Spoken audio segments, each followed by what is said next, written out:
মধ্যপ্রাচ্যের সফরে মুসলিম বিশ্বনেতাদের সঙ্গে বিলিয়ন বিলিয়ন ডলার অস্ত্রের চুক্তিতে স্বাক্ষর করেছেন মার্কিন প্রেসিডেন্ট ডোনাল্ড ট্রাম্প। গণমাধ্যম আল জাজিরা বলছে, কাতার ও সংযুক্ত আরব আমিরাতে প্রায় $3.5 বিলিয়ন অস্ত্র বিক্রির চুক্তি করেছেন ট্রাম্প। এ নিয়ে বিরোধিতা করেছে মার্কিন কংগ্রেসের একাধিক সেনেটর। তাদের অভিযোগ, পারিবারিক ফায়দার কারণেই ট্রাম্প এসব চুক্তি করেছেন, এনেছে দুর্নীতির অভিযোগও। এই ইস্যুতে মার্কিন আইন প্রণেতারা বলেছেন, চুক্তির বিনিময়ে ট্রাম্প নানা সুবিধা ভোগ করবে।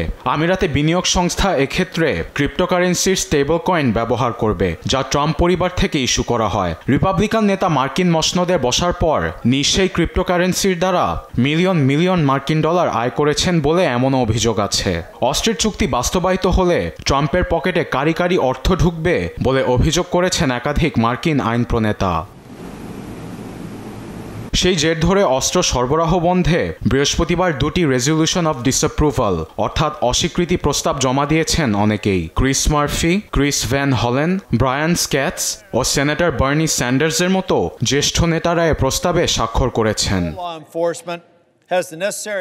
এই ইস্যুর পাশাপাশি কাতার রাজপরিবার কর্তৃক ট্রাম্পকে বোয়িং 747 উপহারের বিষয়টি নিয়েও মুখ খুলেছেন অনেকেই। উপহারটি ট্রাম্প গ্রহণ করলে সংবিধান বিরোধী হবে বলে জানিয়েছেন মার্কিন আইন বিশেষজ্ঞরা। এক্ষেত্রে সেনেটর ক্রিস মার্ফি ট্রাম্পকে ব্যঙ্গ করে বলেন, তিনি রাজকীয় সংবর্ধনা পেতে ভালোবাসেন। ট্রাম্প নিজেকে রাজা মনে করেন, তাই রাজার মতো আচরণ পেতে ভালোবাসেন। তাকে মাথায় তুলে রাখতেই বিদেশি সরকার তার পেছনে বিলিয়ন বিলিয়ন অর্থ ঢেলে তার ক্রিপ্টোকারেন্সির পকেট ভারী করেছে। এসব অভিযোগের বিরুদ্ধে এখনো মুখ খোলেননি প্রেসিডেন্ট ট্রাম্প। তবে অস্ত্র সরবরাহ বন্ধ হবে কিনা এ নিয়ে এখনো মার্কিন আবহাওয়ায় ধোঁয়াশা বিরাজমান। আরবেদ আফসার, নিউজ ডেস্ক, দেশ টিভি।